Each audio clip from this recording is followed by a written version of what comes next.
नमस्कार, आप देख रहे हैं कारू न्यूज। आपके साथ मैं हूं श्रुति श्रीवास्तव। अब ये उत्तर प्रदेश विधानसभा चुनाव की लड़ाई अब पूर्वांचल की ओर आ गई है। मात्र 111 सीटों पर मोदी और योगी के गढ़ में ये लड़ाई आ चुकी है। 3 मार्च को 10 जिलों के 57 सीटों पर, जहां पर 276 उम्मीदवार अपनी किस्मत को आजमा रहे हैं, जहां 2 करोड़ से ज्यादा जो मतदाता हैं वो अपने मताधिकार का प्रयोग करके कल सुबह 7 बजे से शाम 6 बजे तक 276 प्रत्याशियों की किस्मत का फैसला ईवीएम में कैद कर देंगे। लेकिन कहा यह जाता है कि जब पूर्वांचल का बयार बहता है तो वो किसी के लिए पतझड़ होता है और किसी के लिए खुशहाली लेके आती है। तो देखना अब ये होगा कि मोदी योगी का गढ़ जो रहा है, यानी 46 सीटें पिछली बार 57 सीटों में से क्लीन स्वीप करते हुए नजर आए थे बीजेपी, लेकिन इस बार क्या वही कंपटीशन, क्या वही लहर है, या कंपटीशन थोड़ा टफ हो गया है? बात चाहे जितनी भी विकास की हो, लेकिन उत्तर प्रदेश जब चुनाव पर आती है तो जातीय समीकरणों को भी ध्यान में रखना चाहिए। और इसलिए अपनी जमीन को टटोलते हुए, चाहे वो कांग्रेस हो, चाहे वो सपा हो, चाहे वो बसपा हो, सबने इस बार जातीय समीकरण को बकायदा बैठकर समझा है और एक एक प्रत्याशियों को जातियों के हिसाब से उतारा है। एक टफ कंपटीशन बीजेपी के सामने ना सिर्फ सपा बसपा बल्कि कांग्रेस भी देती हुई नजर आई है। पूर्वांचल की तरफ हम आते हैं। भले ये कहा जाए कि मायावती लास्ट टाइम में चुनावी मैदान में उतरी हैं, लेकिन जब पूर्वांचल की बात होती है तो ये नहीं भूलना चाहिए कि इसी पूर्वांचल की 57 सीटों में से मात्र 2 सीटों पर सिमटी थी सपा और 5 सीटें बसपा लेकर गई थी। अंबेडकर नगर हो, या चाहे बलिया हो, या चाहे गोरखपुर हो, ये सारी सीटें बसपा लेकर गई थी। हमारे साथ 2 वरिष्ठ पत्रकार और एक पॉलिटिकल ऑब्जर्वर के रूप में आनंद सर हैं। बहुत बहुत स्वागत है सर। गोरखपुर से ये ताल्लुक रखने और साथ ही नरेंद्र मिश्रा सर हैं, ये बलिया से सीधे हमें बताएंगे सियासी समीकरण। पूर्वांचल के जब 2 वरिष्ठ लोग बैठे हों तो सीधे बिना समय गंवाए हुए इनसे ही जानते हैं कि समीकरणों पर इस बार कौन हावी होने वाला है। तो डिबेट की शुरुआत करते हुए सर, सबसे पहले तो मैं आपसे ये समझना चाहती हूँ, 10 जिले हैं, 10 जिले आनंद सर अपने आप में ये बहुत महत्वपूर्ण इसलिए हो जाते हैं क्योंकि अभी तक जो 5 चरण आए उसमें हमने कहा कि पश्चिम में टफ कंपटीशन दिखा, वोट परसेंटेज जो है वो भी कम हुआ 2017 के मुकाबले में। लेकिन आपको ये 10 जिलों में सियासी समीकरण क्या लग रहा है? कौन आगे लग रहा है, कौन पीछे लग रहा है? और वोटिंग कास्ट पर हम आए तो हम अनुमान तो नहीं लगा सकते, लेकिन फिर भी पॉलिटिकल ऑब्जर्वर के तौर पे मैं आपसे पूछना चाहती हूँ, क्या वोटिंग परसेंट यहाँ पर आगे बढ़ेगा या घटेगा 5 चरणों के हिसाब से? सबसे पहले धन्यवाद आपको अपने न्यूज़ पोर्टल पे जगह देने के लिए। जैसा कि हम लोग देख रहे हैं पिछले 5 चरणों से, जो पहला फेज से इलेक्शन ये शुरू हुआ था और जो स्थितियां थीं और वोटिंग का परसेंटेज जो चल रहा है वो सेम ही पूर्वांचल में भी रहने वाला है। देखिए, अगर आप आकलन करेंगी कि पिछले 3 विधानसभा चुनावों का, तो आप हर विधानसभा चुनाव में ये पाएंगी कि सत्ताधारी दल के खिलाफ एक वेव चलती है। पिछले हर तीन विधानसभा चुनाव की मैं बात कर रहा हूँ। और जो सत्ता में होता है उसको उसको यूपी की जनता इतनी मेच्योर हो रही है कि वो उसको सब उसके न्यूनतम पर पहुंचा दे देती है। आप जैसे पिछली बार देखिए, 224 सीट पाके अखिलेश यादव मुख्यमंत्री बने थे और 2017 आते आते वो 224 सीटें 47 सीटों में बदल गई। इसी तरह इस बार जो है सत्ता के खिलाफ एक लहर चल रही है और उस लहर को हर चरण में अगर आप ऑब्जर्व करेंगी तो उस लहर में अलग अलग कारण हैं।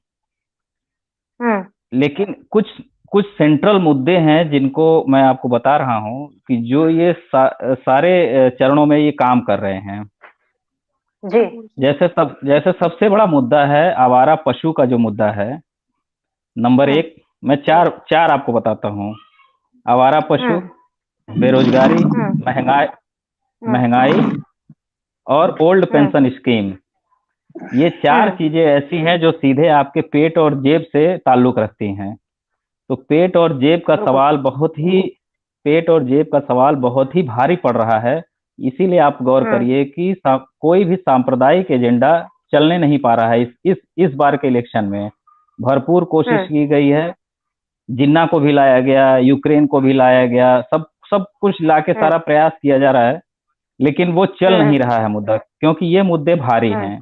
अच्छा, दूसरी बात, 2017 के चुनाव में उत्तर प्रदेश के चुनाव में बीजेपी और आरएसएस ने जो जातीय समीकरण का एक सोशल इंजीनियरिंग पेश किया था, जिसकी वजह से इतना प्रचंड बहुमत भारतीय जनता पार्टी को मिला, 325 सीट आना अपने आप में एक रिकॉर्ड है। वोटिंग परसेंटेज भी 40% से ऊपर के आसपास उत्तर प्रदेश में उनको वोट मिला है। वो 5 साल में ही वो पूरा जो सोशल इंजीनियरिंग था वो ध्वस्त होता हुआ दिख रहा है। उसके मूल में सिर्फ यही है, पेट और जेब के जो सवाल हैं ये बहुत भारी पड़ रहे हैं। आप देखिए अखिलेश यादव के गठबंधन ने जिस तरह से सीट दर सीट जातीय समीकरणों को साधते हुए जो कैंडिडेट उतारे हैं, उन कैंडिडेट ने बीजेपी और आरएसएस के प्रत्याशियों के पसीने छुड़ा दिए हैं। तो एक वेव चल रही है। एक तो पेट का सवाल है, दूसरा ये देखिए इलेक्शन जो बटन दबता है वो कई मुद्दों पे दबता है, सिर्फ एक मुद्दे पे नहीं दबता है, कई कारण होते हैं उसके। तो उसमें एक आपका पेट और जेब का मुद्दा हो गया, दूसरा जातीय समीकरण। तो जातीय समीकरण जिस खूबसूरती से पिछले बार बीजेपी ने पेश किया था, उसी खूबसूरती से इस बार वो चीज अखिलेश यादव करते हुए दिख रहे हैं। तो पूरे उत्तर प्रदेश का अगर आप सिनारियो देखिए तो ये चुनाव उसी तरह बढ़ता चला जा रहा है जैसे पिछले 3 विधानसभा चुनाव की तरफ यूपी ने अपना वर्डिक्ट दिया था। जी बिल्कुल सही बात। लेकिन नरेंद्र सर, अगर हम ये 4 जैसे आवारा पशु की बात करें तो पश्चिमांचल में जब हम चलते हैं तब ये बहुत हावी हुआ कि आवारा पशु, या कानपुर, उन्नाव, यहाँ तो पूरा पूरा जब मैं ग्राउंड रिपोर्टिंग करने गई तो आधे से ज्यादा जनता सिर्फ आवारा पशुओं के लिए परेशान थी। और शायद तभी प्रधानमंत्री नरेंद्र मोदी जी को उन्नाव में जाकर ये कहना पड़ा कि 10 तारीख के बाद अगर आप हमें सरकार में चुनकर लेकर आते हैं तो बनारस में हम जिस तरह से बायो गोबर गैस प्लांट बनाए हुए हैं उस तरह से हम हर जिलों में उसको स्थापित करेंगे ताकि आवारा पशु कहीं भी इधर उधर ना भटके। लेकिन क्या उस वक्तव्य पर जनता भरोसा कर पाएगी? बेरोजगारी के आलम पे भरे चुनावी मंच से बोला जा रहा हो बीजेपी की तरफ से कि हर एक घर को वो रोजगार और स्वरोजगार देंगे और 60 लाख नौकरियां देंगे। क्या इस बात पर वो बिलीव कर पाएंगे, वो सारे नौजवान जो राजधानी लखनऊ में हर रोज आके धरना प्रदर्शन किए हैं, जहां प्रशासन ने उन्हें सिर्फ लाठियां दी हैं?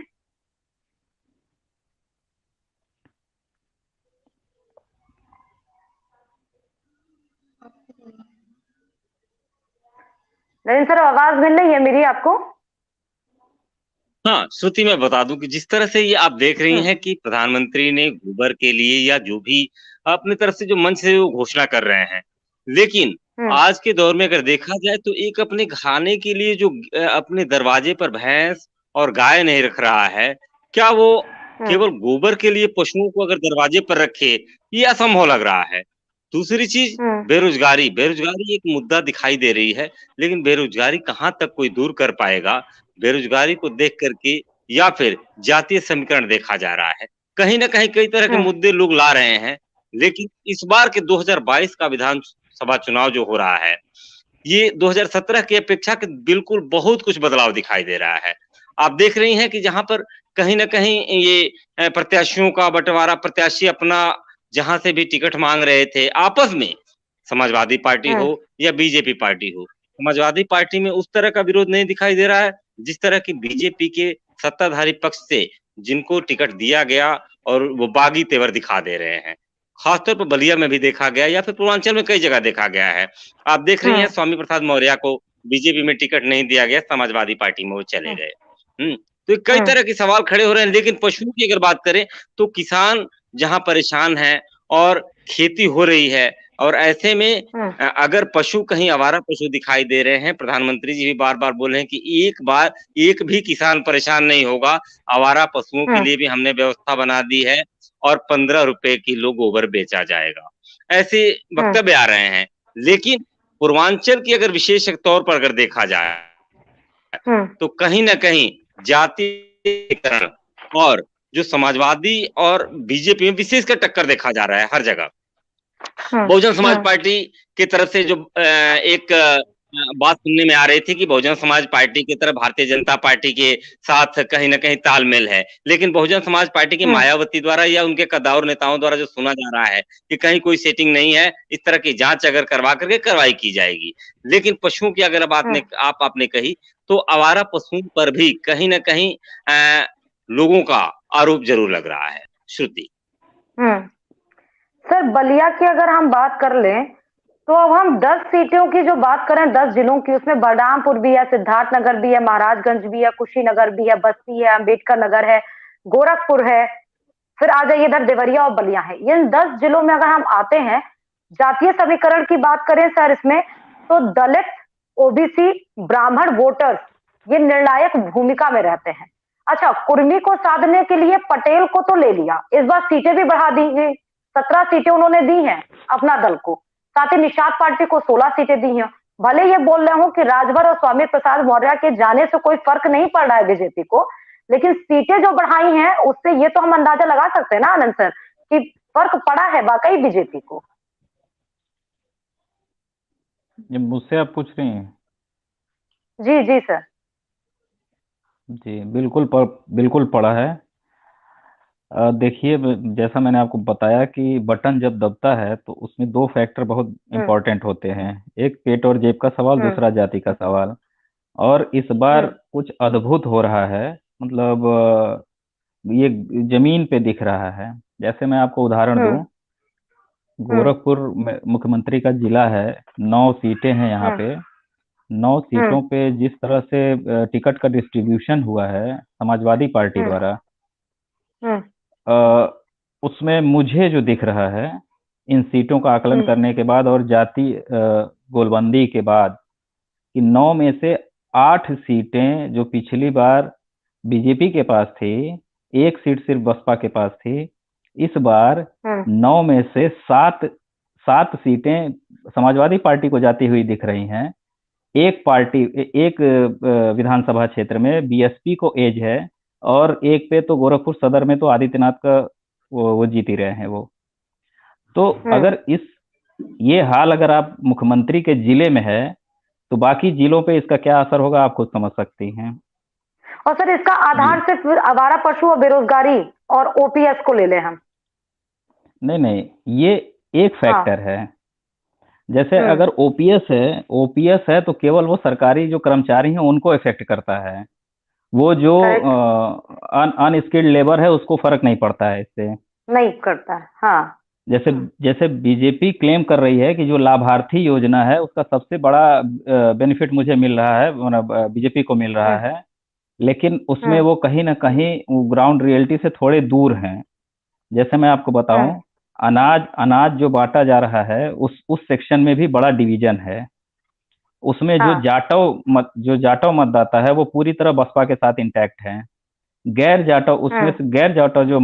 जाटव मतदाता है उसमें भी जो अनस्किल्ड लेबर वाला हिस्सा है वो पूरी तरह भाजपा के साथ है।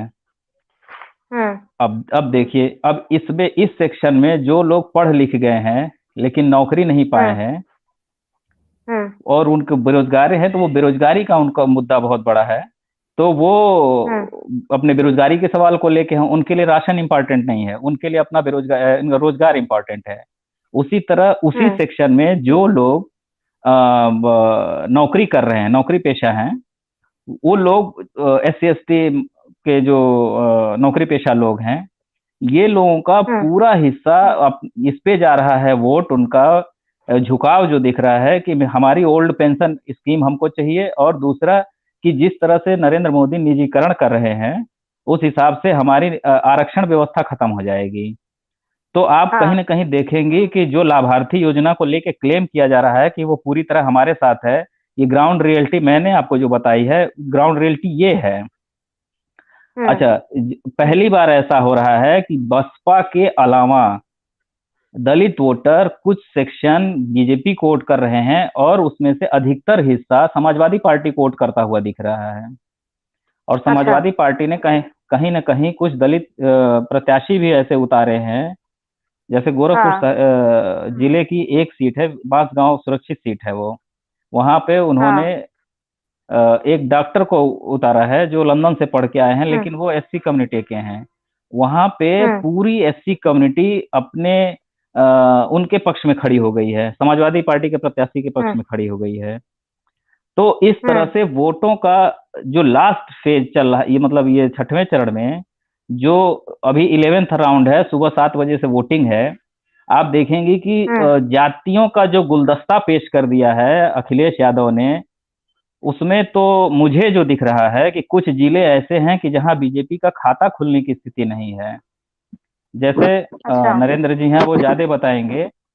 जैसा मैं हाँ। आकलन कर पा रहा हूं कि मऊ, बलिया, गाजीपुर, अंबेडकर नगर और आजमगढ़ में तो कोई चांस नहीं है, क्योंकि वो पुरानी समाजवादियों की पोजीशन रही है। तो ये 5 जिले, और हमारे बगल का एक जिला है संत कबीर नगर, छोटा सा जिला है, 3 सीटें हैं वहां पे। तीनों सीटों पे समाजवादी पार्टी गठबंधन काफी एज में है। तो अच्छा। ये जो जातीय समीकरण पेश किया है अखिलेश यादव ने, ये पिछली बार, ये ठीक उसी तरह है जैसे पिछली बार आरएसएस और बीजेपी ने बीजेपी किया ने था। अपना सोशल इंजीनियरिंग पेश किया था जी। तो अब जो पिछला हुआ था, परिणाम आए थे, लगभग उसी दिशा में इस विधानसभा का भी परिणाम बढ़ रहा है। और हमारे इस डिस्कशन में शालीन शर्मा भी जुड़ चुके हैं, पत्रकार और चीफ इन एडिटर यूसी ग्रुप के। बहुत बहुत स्वागत है शालीन जी आपका भी। और आपसे मैं पहला रिएक्शन सर ले लूं, क्योंकि 10 जिले हैं, इंपॉर्टेंट है और बहुत इंपॉर्टेंट। आपने 10 मिनट आपने लैग भी कर दिए, फिलहाल आप लेट ज्वाइन हुए हैं।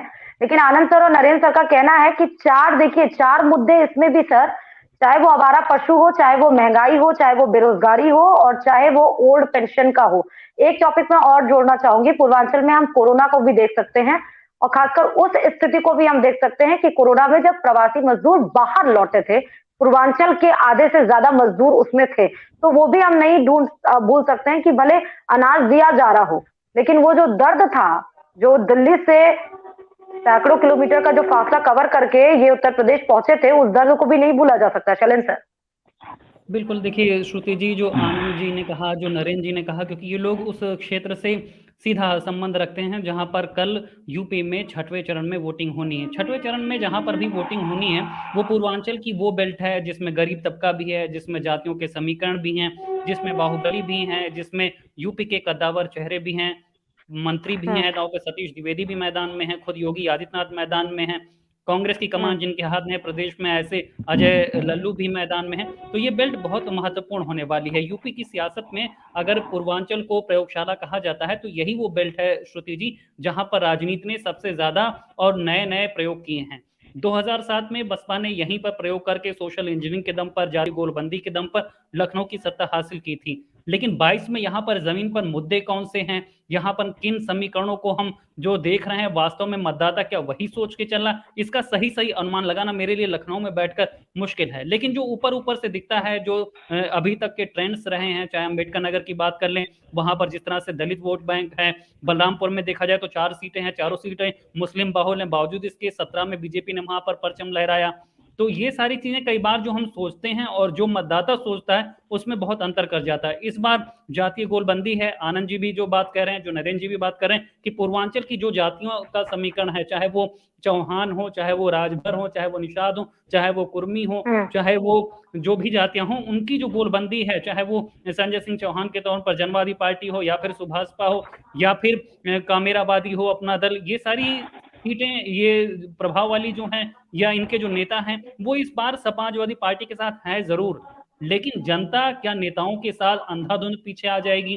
क्योंकि इस बार लाभार्थी वाला मामला भी, और एक महत्वपूर्ण मुद्दा जो है वो पूर्वांचल का ये है कि पूर्वांचल में बहुत सारे श्रमिक जो हैं, जो युवा हैं, वो प्रदेश के बाहर जाकर काम करते हैं, उनकी इकोनॉमी चलती है वहां से। जब बाहर जाते हैं, वहां से कमाकर भेजते हैं देवरिया में, गोरखपुर में, बस्ती में, बलरामपुर में, तब वहां पर घरों में दिए जलते हैं, उनका राशन आता है।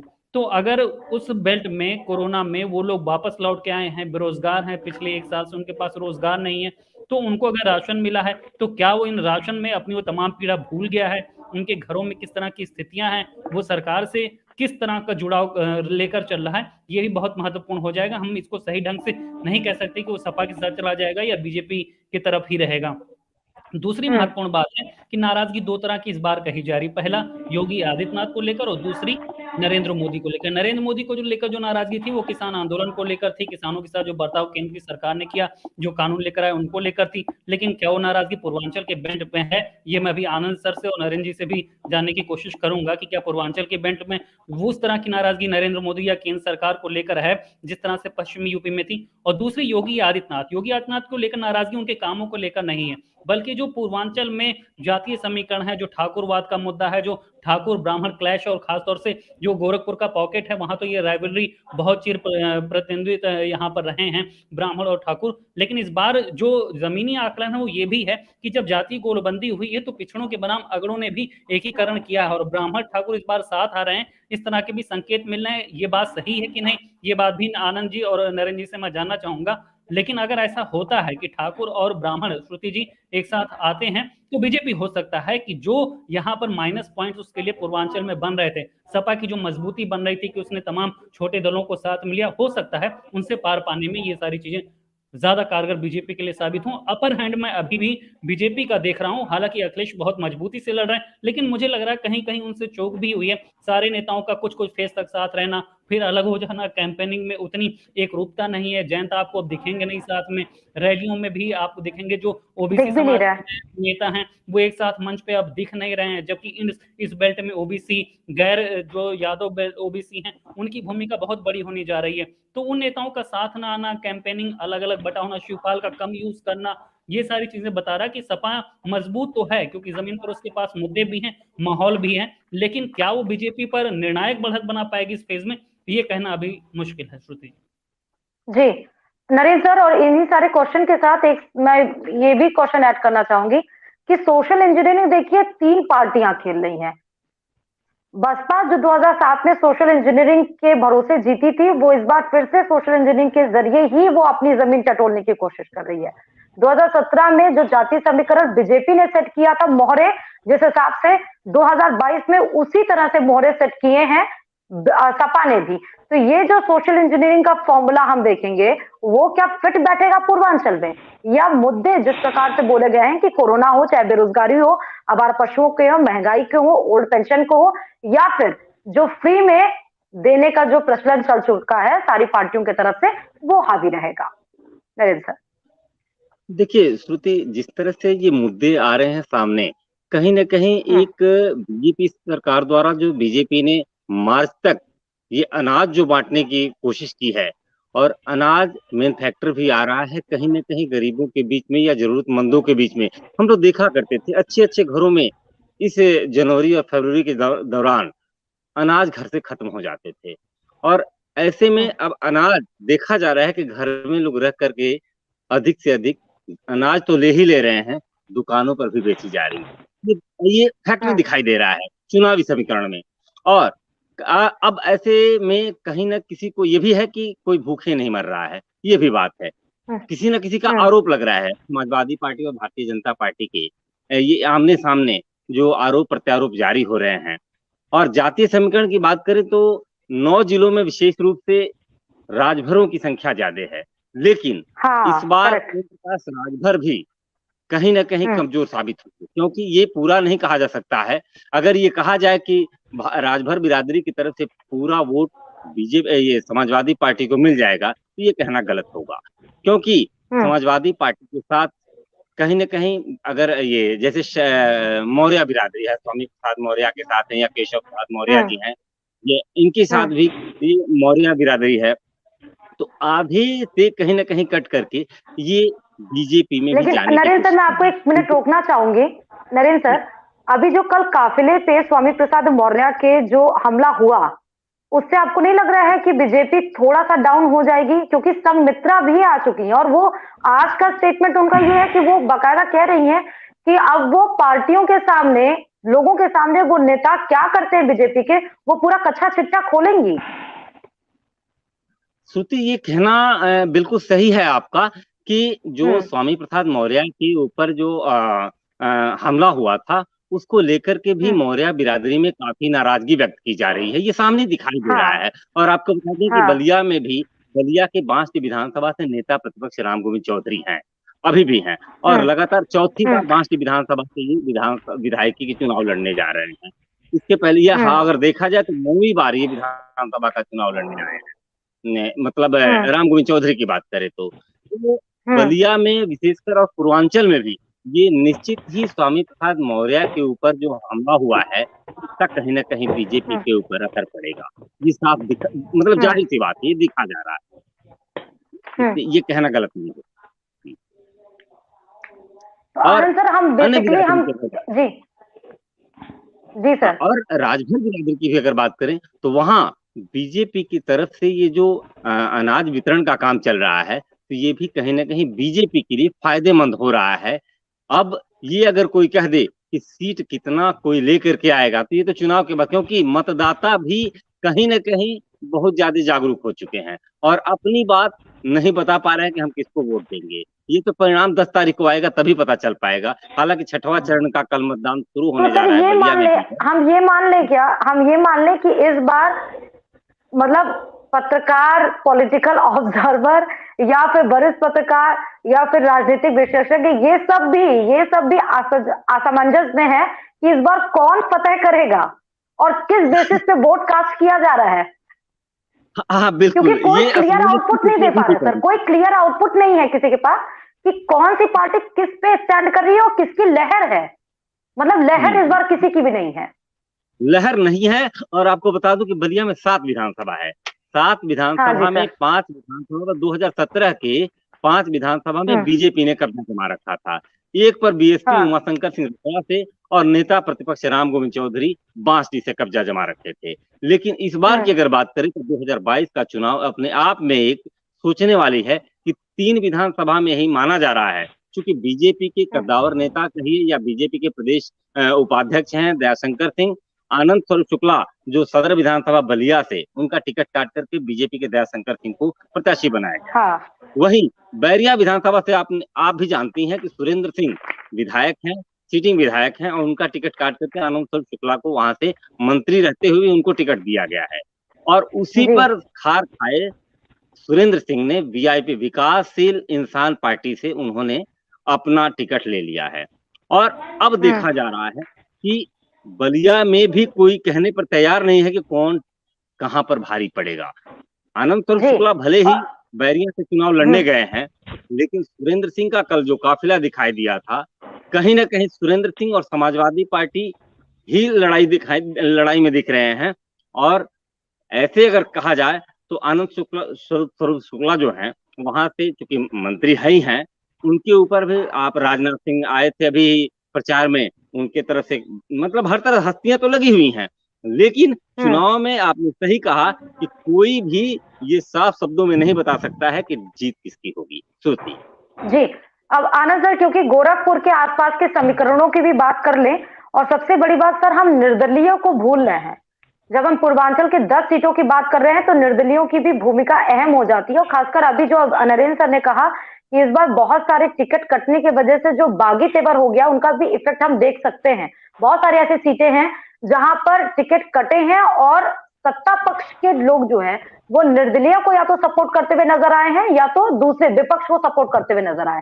गोरखपुर की बात करते हैं तो सर महाराजगंज, संत कबीर नगर, बस्ती, सिद्धार्थनगर, ये सारे आसपास के जिले हैं। अच्छा, गोरखपुर से जब योगी आदित्यनाथ को टिकट दिया गया तो ये कहा गया कि 41 सीटों पर दबदबा कायम करने के लिए गोरखपुर से उनको टिकट दिया गया। तो आपको लग रहा है कि योगी आदित्यनाथ का वर्चस्व उन 41 सीटों पर फिट बैठ पाएगा? आनंद सर, आपने आपने योगी जी को केंद्रित करते हुए ये सवाल किया है, तो मैं सिर्फ गोरखपुर के 9 विधानसभा सीटों के बारे में ही आपको बता दे रहा हूं, उससे आप अनुमान लगा लीजिएगा कि 41 सीटों पे क्या पोजीशन है। जी गोरखपुर शहर विधानसभा क्षेत्र में योगी आदित्यनाथ को कोई चुनौती नहीं है। हालांकि बावजूद इसके कि अखिलेश यादव ने पहली बार एक बहुत ही व्यापक जन समर्थन वाला रोड शो गोरखपुर में किया है। इससे पॉलिटिकल जी राजनीति में इंटरेस्ट रखने वाले लोग हैरत में हैं कि मुख्यमंत्री के शहर में एक विपक्ष का नेता इतनी बड़ी रैली, और वो कहीं बाहर की भीड़ नहीं थी, वो सब शहर के लोग थे, और उस भीड़ में बहुत उत्साह था, लेकिन उसके बावजूद भी यहाँ यहाँ चर्चा इस बात की है कि योगी आदित्यनाथ का मार्जिन क्या होगा। पिछली बार डॉक्टर राधा मोहन दास बिल्कुल। अग्रवाल 62,000 वोटों से चुनाव जीते थे।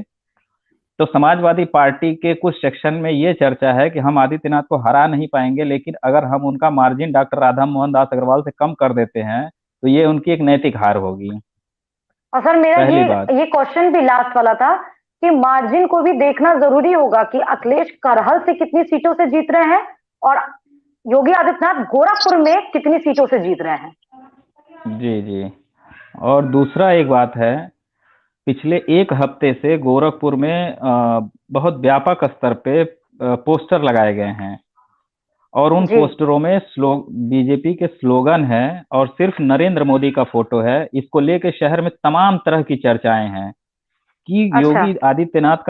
योगी आदित्यनाथ का शहर है, वो मुख्यमंत्री हैं, वो प्रोजेक्टेड मुख्यमंत्री भी हैं। अमित शाह ने जैसा कहा था कि हाँ।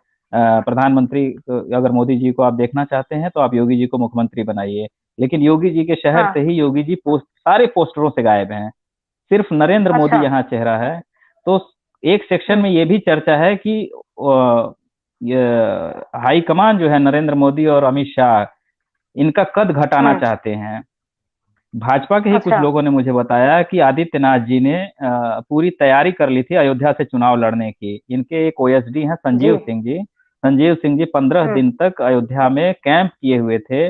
वहां के बूथ अध्यक्षों, भाजपा के बूथ अध्यक्षों तक को उन्होंने बुलाया, उनकी मीटिंग की, उनकी समस्याएं जानी और उनको मोबाइल, डायरी, कुछ पैसे, इस तरह की चीजें उनको दे के वो पूरी व्यापक तैयारी चल रही थी कि अचानक से खबर आती है। जब पहले फेज का प्रत्याशी घोषित होते हैं, उसी पहले फेज में 6वें फेज का एक सीट, गोरखपुर सदर सीट घोषित कर दी जाती है कि योगी आदित्यनाथ जी यहाँ से मुख्य प्रत्याशी होंगे। तो प्रत्याशी अगर होंगे। जी सर। जी, भाजपा के एक सेक्शन में ये चर्चा है, अभी भी है, कि आखिर क्यों जब ये पूरी तैयारी अयोध्या से कर रहे थे तो इनको क्यों गोरखपुर शिफ्ट किया गया। अच्छा, गोरखपुर शिफ्ट होते ही आप देखिए कि यहाँ पे ब्राह्मण और राजपूत की लड़ाई बहुत समय से चलती है। गोरखपुर विश्वविद्यालय की स्थापना समय से ही चल रही है। पंडित सूरत नारायण मणि त्रिपाठी जी और दिग्विजय नाथ जी के बीच में कुछ विवाद हुआ, तब से एक नींव पड़ गई वहां से। और उसके बाद हरिशंकर तिवारी, वीरेंद्र प्रताप शाही होते हुए, अब हरिशंकर तिवारी चूंकि शारीरिक रूप से अस्वस्थ हैं तो वो पूरी तरह पॉलिटिकल सीन से गायब हैं, लेकिन उनके पुत्र हैं विनय शंकर तिवारी, जो गोरखपुर जिले के ही एक सीट से वो पिछली बार बसपा से विधायक थे, इस बार उन्होंने सपा ज्वाइन कर लिया, पूरे परिवार ने सपा ज्वाइन कर लिया है। जी। और जी। गोरखपुर और आसपास के जिलों में हरिशंकर तिवारी के परिवार का ब्राह्मणों में एक अलग स्थान है। आप जैसा कह रही थी कि ब्राह्मण किसके साथ जा रहे हैं, दलित किसके साथ जा रहे हैं, इसका अनुमान लगाना बहुत कठिन है। देखिए, किसी भी चीज का ओवरऑल आप परसेप्शन नहीं लगा सकते। जैसे मैं बता रहा हूँ, गोरखपुर शहर की जो सीट है, यहाँ मैक्सिमम जो भी ये सवर्ण बहुल सीट है, यहाँ पे भाजपा को कभी कोई दिक्कत नहीं है और ना कभी होगी। देखिए, सपा ने उपेंद्र दत्त शुक्ला जो बीजेपी के प्रदेश उपाध्यक्ष थे, उनकी पत्नी को प्रत्याशी बनाया है, वो ब्राह्मण है। जी, लेकिन यहाँ के अधिकतर ब्राह्मण, जी, यहाँ के अधिकतर ब्राह्मण मतदाता जो हैं वो पूरी तरह वो भाजपा को वोट कर रहे हैं। लेकिन इसी जिले की जो दूसरी सीट है, हरिशंकर तिवारी के बेटे जो विनय शंकर तिवारी है चिल्लूपार से, वहां भी बीजेपी ने एक ब्राह्मण मतदाता खड़ा किया है, लेकिन वहां पूरे ब्राह्मण समुदाय का अधिकतर जो चंक बोलते हैं वो विनय शंकर तिवारी के साथ दिखाई देता है। तो आप इसका अनुमान कतई नहीं लगा सकते कि एक विधानसभा में अगर ब्राह्मण इधर जा रहा है तो अगले में वो किधर गया होगा, ये कहना बड़ा मुश्किल है।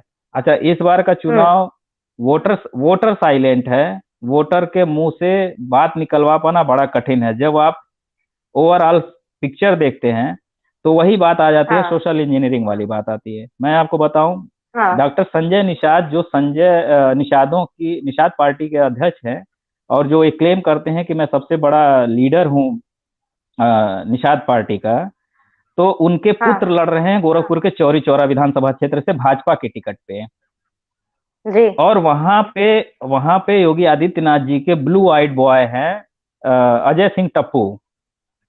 हाँ जो बीजेपी के गोरखपुर के कोषाध्यक्ष भी थे, वो प्रबल दावेदार थे बीजेपी के, लेकिन उनको टिकट नहीं दिया गया, तो वो निर्दलीय हाँ चुनाव लड़ गए हैं।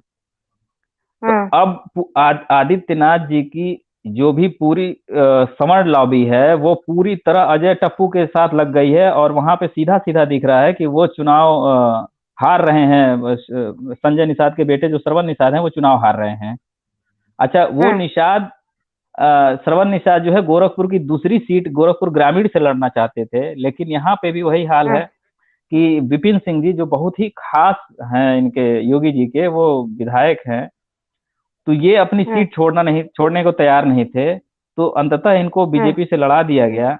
लेकिन यहाँ के निषाद मतदाता, गोरखपुर ग्रामीण में जो निषाद मतदाता है, वो समाजवादी पार्टी को वोट करते हुए दिखाई दे रहे हैं, वो इनको हरा रहे हैं। तो गोरखपुर की 2 विधानसभा सीटें ऐसी हैं, अगल बगल की हैं दोनों, चौरी चौरा और गोरखपुर ग्रामीण, हाँ जी, इसमें समाजवादी पार्टी और सॉरी बीजेपी और निषाद पार्टी के कार्यकर्ता एक दूसरे को ही हराने में लग गए हैं। तो जैसा मैंने आपको कहा, हाँ, इसका मतलब हम ये कह सकते हैं कि अगर बीजेपी को लॉस होता है तो बीजेपी को टफ कंपटीशन देने के लिए बाहर जाने की जरूरत नहीं है। बीजेपी का टफ कॉम्पिटिटर उनके गढ़ में ही है, उनकी पार्टी में ही मौजूद है। चाहे वो टिकट कटने की वजह से बागी तेवर इख्तियार किए हुए लोग, या फिर ये कहें कि एक दूसरे को जो काटने की आपने जो बात बताई उसके वजह से इनको लॉस हो रहा हो। तो इसका मतलब ये है कि ओवरऑल जी देखिए, एक फैक्टर मैं और बताता हूँ। गोरखपुर जिले में सबसे ज्यादा निषाद मतदाता हैं, और निषादों के सबसे बड़े नेता है डॉक्टर संजय निषाद, लेकिन उन्होंने एक भी निषाद को गोरखपुर जिले में ही टिकट नहीं दिया। और बहुत हैरानी की बात है। और वहीं अखिलेश यादव ने अखिलेश यादव ने गोरखपुर के सटे ही जो 2 विधानसभा सीटें हैं, कंपियरगंज जो वीर बहादुर सिंह जी पूर्व मुख्यमंत्री जी का विधानसभा क्षेत्र रहा है, उनके पुत्र फतेह बहादुर सिंह लगातार वहां चुनाव जीतते रहे हैं, वहां समाजवादी पार्टी ने भोजपुरी फिल्मों की एक अभिनेत्री है काजल निषाद, उनको टिकट दे दिया है। और ठीक उसी के बगल की विधानसभा है पिपराइच, जहाँ पे अगेन निषादों के दूसरे सबसे बड़े नेता जो लगातार आदित्यनाथ जी से फाइट करते थे, जमुना निषाद, उनके लड़के को समाजवादी पार्टी ने टिकट दे दिया है। अम्बेडकर नगर से शंखलाल माझी इनके बहुत बड़े नेता हैं, अम्बेडकर नगर से उनको उठा के उन्हीं विधानसभाओं के बगल में महाराजगंज जिले की फरेंदा विधानसभा सीट है, वहां से उन्होंने उनको लड़ा दिया है। तो अगर निषादों का क्लेम करेंगे तो इसमें सबसे बड़ा चंक जो वो जाता हुआ दिख रहा है अलग अलग विधानसभा क्षेत्रों के हिसाब से, वो समाजवादी पार्टी की तरफ जा रहा है। तो इसीलिए मैं, और इसमें एक साहनी जी का भी फैक्टर बहुत आया है इस वक्त। साहनी जी तमाम पैसे खर्च कर रहे हैं, और 50 के आसपास वो सीटों पे चुनाव भी लड़ रहे हैं, और जिन जिन सीटों पे ये निषाद पार्टी अपना क्लेम कर रही है, वहां पे वो निश्चित रूप से पूरी ताकत लगाए हुए हैं। ये वीआईपी के जो मुकेश साहनी हैं कि हम अधिक से अधिक इनको किनारे कर सकें, संजय निषाद को, और हम निषादों के उस बेल्ट को नेतृत्व दे सकें। ठीक बात है, ठीक है। मैं नरेंद्र सर, क्योंकि आनंद सर ने एक एक सीट का समीकरण गोरखपुर में बता दिया, और ये भी बता दिया कि किस प्रकार समीकरणों के रुख जो बदले हैं वो 41 सीटों पे कैसा प्रभाव करेंगे। लास्ट स्टेटमेंट मैं आपका लेना चाहूंगी नरेंद्र सर। देखिए, निषाद पार्टी का दबदबा होने के बाद भी, नेटवर्क का थोड़ा इश्यू है, शरण सर मैं आपके पास आती हूँ। निषाद पार्टी का दबदबा होने के बाद भी गोरखपुर में अगर निषाद पार्टी को नहीं उतारा और उन्हीं 2 जगह सीटों पर अगर सपा ने उतारा, तो ये भी सोचने की बात है। दूसरा, राजभर भी वोट बैंक बहुत ज्यादा है। अगर हम पूर्वांचल में आते हैं, 8 सीटें पिछली बार बीजेपी ने दी थी, 4 सीटें सिर्फ राजभर जीत के लाई थी। तो यहाँ पर ये भी नहीं भूलना चाहिए कि सपा ने इस बार गठबंधन भैया रामचल राजभर से भी कर लिया है, साथ ही सुखदेव वर्मा से भी किया, पूर्व सांसद जो उमाशंकर राजभर थे उनसे भी कर लिया, लालजी वर्मा से भी किया है, और साथ ही राजभर ओम प्रकाश राजभर को तो साथ मिला ही लिया। तो राजभर भी साथ में ले लिया उन्होंने, कमेराबादी से पटेल को भी ले लिया है, और उसका इफेक्ट ना सिर्फ हम राजभर और पटेल पे देखेंगे, कुर्मी पे भी देखेंगे, मौर्य पे भी देखेंगे, और अन्य पिछड़ जातियों पे भी देखेंगे। शैलेंद्र सर। देखिए श्रुति जी, किस जाति को टिकट मिला है, किस जाति को टिकट नहीं मिला, ये पार्टियों का आंतरिक मामला होता है। बीजेपी में तो कहा जाता है कि कई लेवल के सर्वे हुए हैं, तो उन्होंने अलग अलग सर्वे किए होंगे और पार्टी को भरोसा होगा कि उसकी रीतियों नीतियों के आधार पर वो जातिगत समीकरणों को से ज्यादा भरोसा उन्हें अपनी योजनाओं पर रहा होगा, योगी के कामकाज पर रहा होगा, योगी के चेहरे पर रहा होगा। जो भी कारण रहे हों, पार्टी ने इन चीजों को देखा होगा। जब हम आप इन समीकरणों को सोच रहे हैं तो पार्टी भी जाहिर तौर पर इन समीकरणों को सोचती होगी, देखती होगी, वही पिछले परिणामों को देखती होगी। निषाद समाज के जो भी सवाल हैं, जो कुर्मी समाज के सवाल हैं, वो सारे उनके जहन में होंगे। लेकिन अगर उन्होंने किसी का भी चुनाव किया है तो किस आधार पर क्या है, तो पार्टियों का आंतरिक मामला है। अखिलेश ने जिन समीकरणों के आधार पर दिया है वो भी उनका अपना फैसला है। अंतिम फैसला तो जनता को ही करना है कि वो निषाद को देखकर वोट कर रही है, पटेल को देखकर देख रही है, या फिर राजभर को देखकर देख रही है, या फिर कामकाज को देख रही है, सुविधाओं को देख रही है, बदलाव को देख रही है, विकास को देख रही है, मुद्दों को देख रही है, प्रत्याशी को देख रही है, पार्टी को देख रही है, या फिर जो यहाँ पर उनके मुद्दे हैं, असल मुद्दे हैं, उनके आधार पर देख रही है। तो जब ये सारी चीजें होती हैं श्रुति जी, जब मुद्दे अहम हो जाते हैं तो मुझे लगता है वहां पर जातिगत समीकरण पीछे हो जाता है, वहां मजहब पीछे हो जाता है, लोगों की परेशानियां जब बड़ी हो जाती हैं, बदलाव महत्वपूर्ण हो जाते हैं, विकास के सवाल जब बड़े हो जाते हैं, तो ये सारी चीजें पीछे छोड़ जाती हैं। तो पार्टियों की ये सोच रही होगी अखिलेश, क्योंकि उन्हें सत्ता में आना है तो उन्हें हर समीकरणों को देखना है, तो उन्होंने इस आधार पर फैसला लिया होगा। और बीजेपी ने जब ये टिकट बांटे होंगे तो उन्होंने देखा होगा। लेकिन सबसे अहम तो यही होगा कि जनता इन सारी चीजों को किस तरह से देखती है, प्रत्याशियों को किस तरह से देखती है और पार्टियों को। ठीक है सर, ओके। और लास्ट रिएक्शन में नरेंद्र सर आपका, क्योंकि टाइम हमारे पास बहुत ही कम है, 2 मिनट है सर, 2 मिनट ही आपको मिल पाएंगे अपने आंसर को देने के लिए। नरेंद्र सर, अगर हम आते हैं सारे मुद्दों पर बात करते हुए, सियासी समीकरण को, जाति को समझते हुए, मुद्दों को समझते हुए, तो हमें ये भी नहीं भूलना चाहिए कि एक तरफ हम बात कर रहे हैं सोशल इंजीनियरिंग की, एक तरफ हम बात कर रहे हैं मुद्दों की, एक तरफ हम बात कर रहे हैं सियासी समीकरणों की, जाति समीकरणों की। तो हम माने क्या कि पूर्वांचल में किस आधार पर आखिर चुनाव होने हैं? आखिर उम्मीदवार, जो प्रत्याशी, जो माफ करिएगा, जो मतदाता है, वो क्या सोच रहा है? वो क्या, जो मोहरे जिनको वो चाहता था कि इस बार उतने चुनावी मैदान में उनको टिकट नहीं दिया गया तो इसलिए वो नाराज है, या फिर जो योजनाएं वो चाह रहा था वो योजनाएं उसको नहीं मिल पाई 5 साल में, या फिर हम यूं कहें कि सबसे बड़ा फैक्टर इसमें ये आ रहा है कि इस बार चुनाव में मोदी लहर काम नहीं कर रही है, कि मोदी और अमित शाह की जो जोड़ी थी वो पूर्वांचल में काम नहीं करेगी।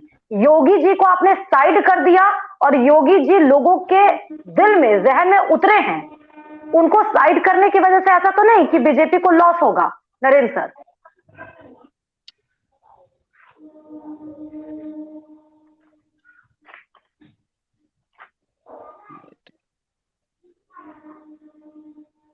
नरेंद्र सर, मेरी आवाज मिल रही है आपको? नेटवर्क का इश्यू है।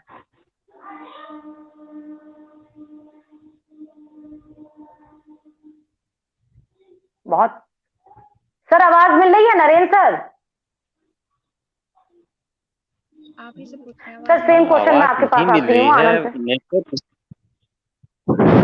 सर। अपना फाइनल कमेंट मैं आपका चाहती हूँ इस पे।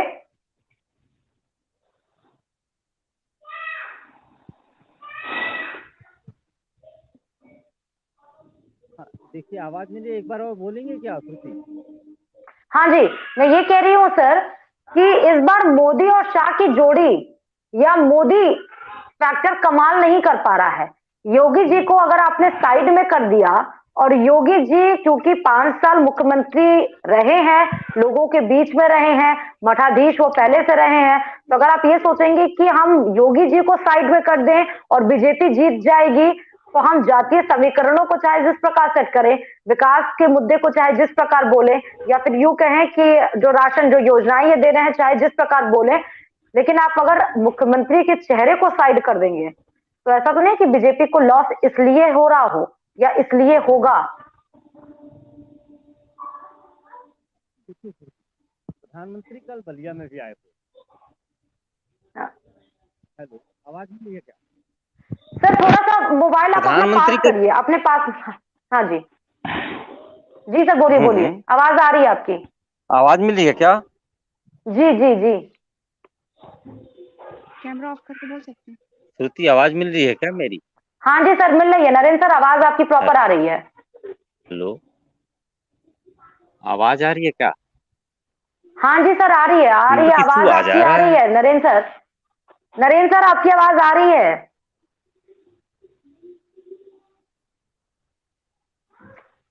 बहुत इश्यूज हो जाते हैं कभी कभी। अब बोलिए। हाँ, मेरी आवाज आ रही है क्या अभी? हाँ जी सर, आ रही है, आपकी आवाज आ रही है, आप बोलिए।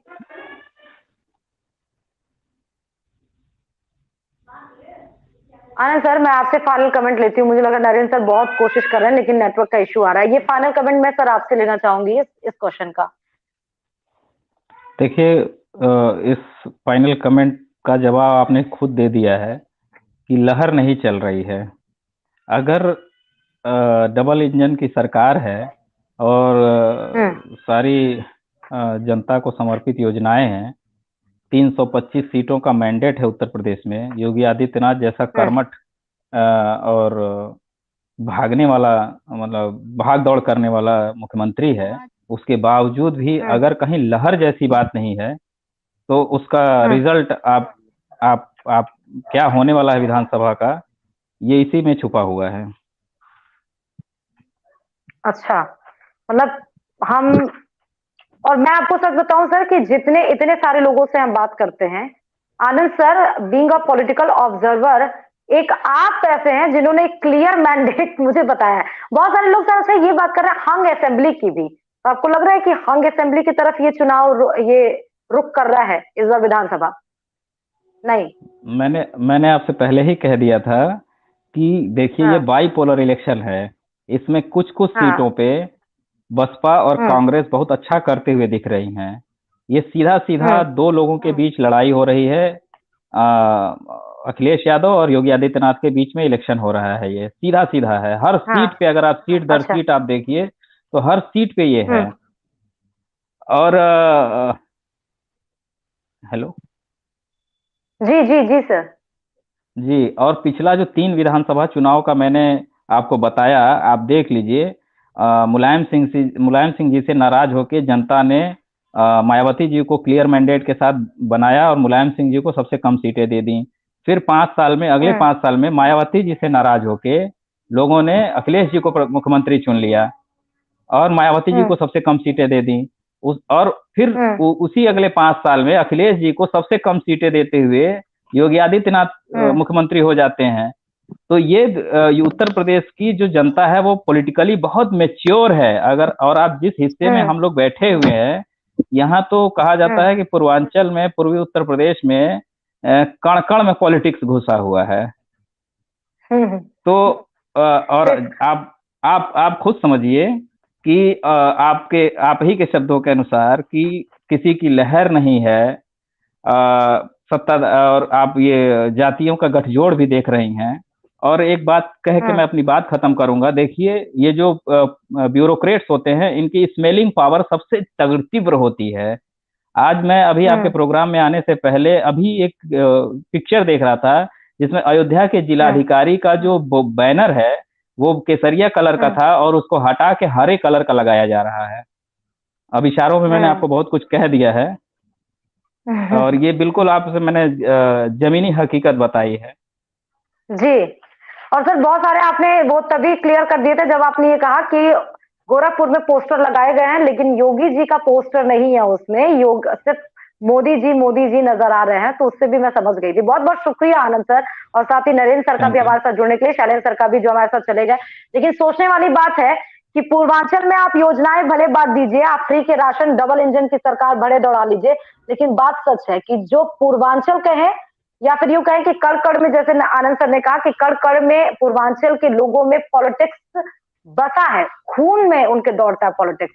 तो ये बात भी सच है कि उत्तर प्रदेश के चुनाव में अगर आप आते हैं तो वजह यही है कि हर 5 साल के बाद आप उत्तर प्रदेश में चुनाव स्तर पर बदलाव देखते हैं। लेकिन ये जो 10 जिले हैं, कल वो डिसाइड कर देंगे। 3 मार्च डिसाइडिंग फैक्टर होगा कि 10 मार्च को कौन आने वाला है सत्ता में। बहुत बहुत शुक्रिया आनंद सर हमारे साथ जुड़ने के लिए और इतना अपना प्रीशियस टाइम देने के लिए। Thank you so much sir. Thank you.